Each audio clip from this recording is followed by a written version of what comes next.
Honours fourth year management ডিপার্টমেন্টে 2016 সালে এই ম্যাথটা আসছিল। কি বলছে দেখো, from the following particulars calculate stock turnover ratio.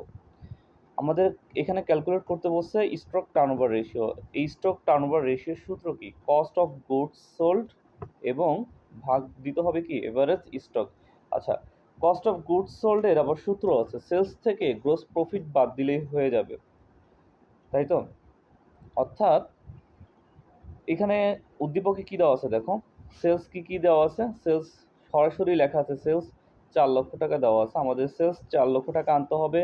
R gross profit কত দেওয়া আছে? গ্রোস প্রফিট এখানে উল্লেখ করা নাই, তবে একটা কথা লেখা আছে, ratio of gross profit on sales কত? 25%। অর্থাৎ আমাদের যে সেলস আছে তার উপরে 25% দিলে আমরা পেয়ে যাব গ্রোস প্রফিট। তাহলে আমাদের যে সেলস আছে, কত সেলস আছে আমাদের? 4 লক্ষ টাকা। সেই 4 লক্ষের উপরে যদি আমরা রেশিও অফ গ্রোস প্রফিট যেটা আছে এটা যদি দেই, প্রয়োগ করি, তাহলে আমাদের গ্রোস প্রফিট বের হয়ে যাবে। এখন এভারেজ স্টক বের করতে হলে সূত্রটা কি? Opening stock plus closing stock. Opening stock কত? 38,000 টাকা আনবো, এবং ক্লোজিং স্টক কত আছে? 42,000 টাকা। এই দুইটা যোগ করব, ভাগ দিব কত দিয়ে? 2 দিয়া। আচ্ছা,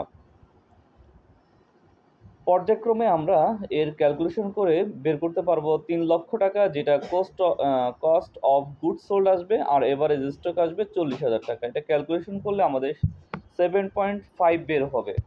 এভাবে আমাদের স্টক টার্নওভার রেশিও বের করতে পারবো।